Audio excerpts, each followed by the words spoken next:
네, 오늘은 에베소서 3장 1절에서 13절까지의 말씀, 바울의 독특한 특권이라는 제목으로 말씀 나눕니다. 에베소서 3장 1절에서 13절은 바울이 자신에게 맡겨진 사명을 설명하는 본문입니다. 앞에서 바울은 예수 그리스도께서 유대인과 이방인 사이에 막힌 담을 허무시고 둘을 하나의 새로운 인류로 만드셨다라고 말했죠. 이제 바울은 바로 그 복음을 전하기 위해 자신이 부름받았다라고 고백하고 있습니다.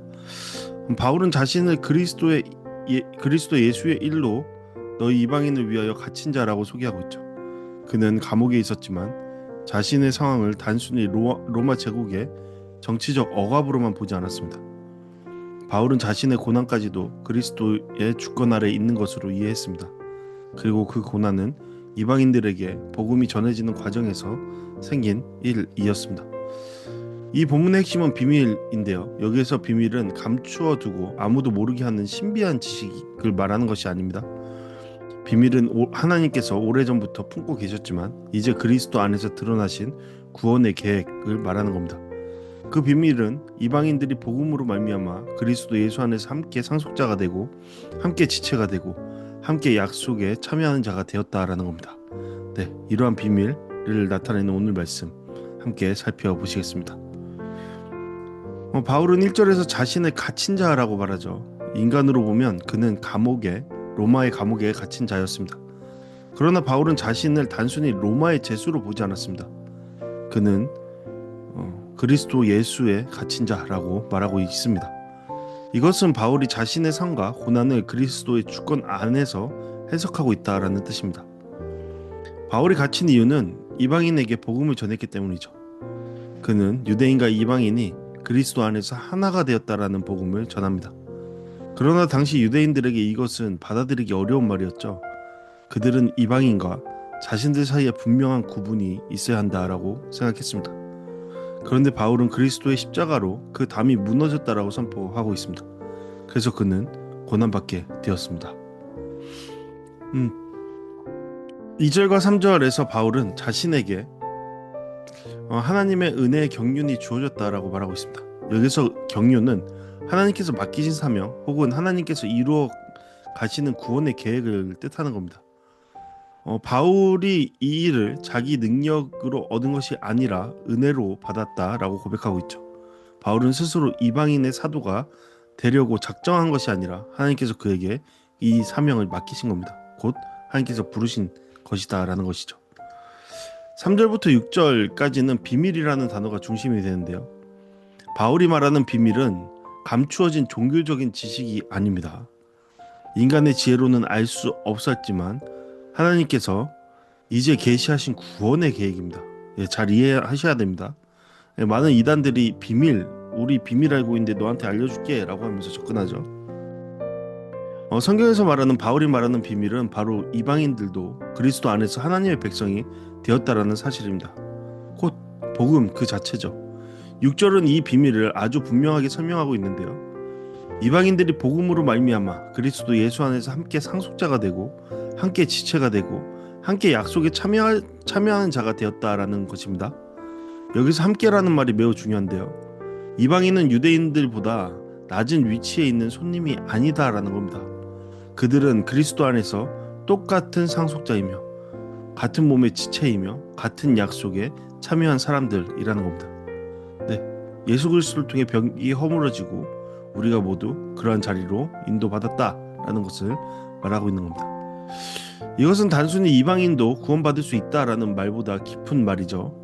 하나님은 그리스도 안에서 유대인과 이방인을 하나의 새로운 공동체로 만드셨습니다. 교회는 한 민족이나 한 계층의 소유가 아닙니다.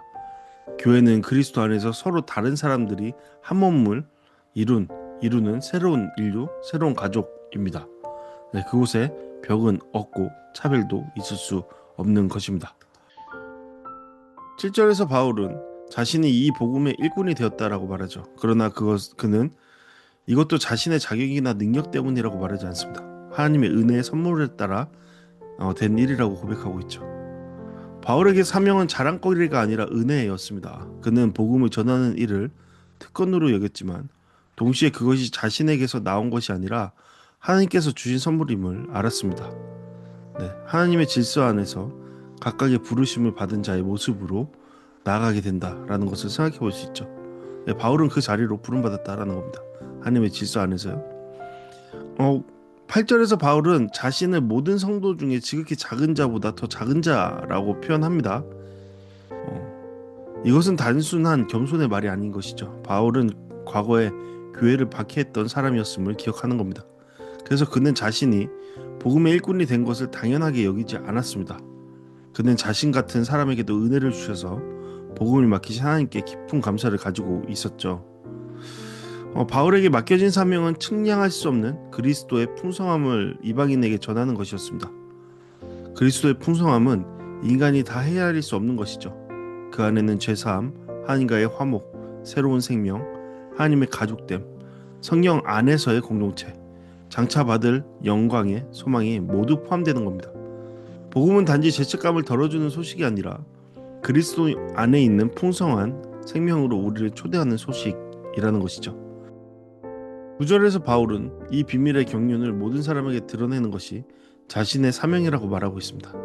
하나님께서 오래전부터 품고 계셨던 계획이 이제 그리스도 안에서 드러났다라는 것이죠. 그리고 그 계획은 교회를 통해 세상에 나타납니다. 교회는 단지 사람들이 모인 종교 단체가 아니라 하나님께서 자신의 지혜를 드러내시는 공동체입니다. 10절은 매우 놀라운 말씀이죠. 하나님께서는 교회로 말미암아 하늘에 있는 통치자들과 권세들에게 하나님의 각종 지혜를 알게 하신다라고 말합니다. 교회는 세상 앞에서만 하나님의 증거가 되는 것이 아닙니다. 보이지 않는 영적 세계 앞에서도 하나님의 지혜를 드러내는 공동체입니다. 서로 다른 사람들이 그리스도 안에서 하나가 되는 모습은 하나님의 지혜가 얼마나 크고 깊은지를 보여주죠.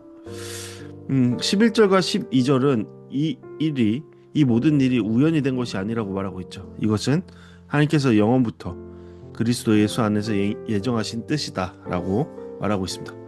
그리고 그리스도 안에서 우리는 담대함과 확신을 가지고 하나님께 나아갈 수 있다. 왜? 하나님께서 예정하신 뜻 가운데 있기 때문에. 복음의 결과는 두려움이 아니라 따라서 담대함입니다. 우리는 더 이상 멀리 있는 자가 아니라 하나님께 나아갈 수 있는 자가 된 것이죠. 마지막 13절에서 바울은 자신의 환난 때문에 낙심하지 말라고 말하고 있죠. 바울의 고난은 실패의 표시가 아니었습니다. 오히려 이방인에게 복음이 전해지고 하나님의 계획이 이루어지고 있다라는 증거였습니다. 그래서 바울은 자신의 환난을 너희의 영광이라고 말합니다. 복음을 위한 고난은 결코 헛되지 않는다라는 것이 그의 고백인 것이죠.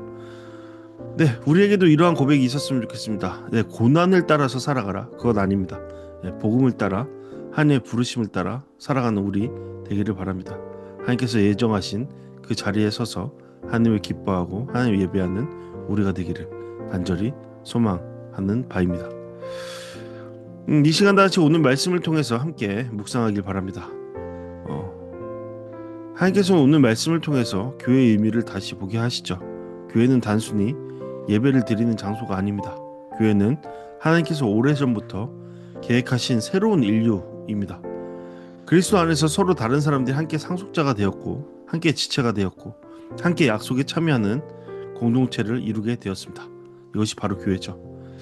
이 말씀은 사명을 은혜로 보게 하죠. 또한 바울은 자신에게 맡겨진 일을 자랑하지 않습니다. 그는 자신이 지극히 작은 자보다 더 작은 자라고 고백하고 있습니다. 그런데 하나님께서 그런 자신에게 복음의 일을 맡기셨다라고 고백하죠.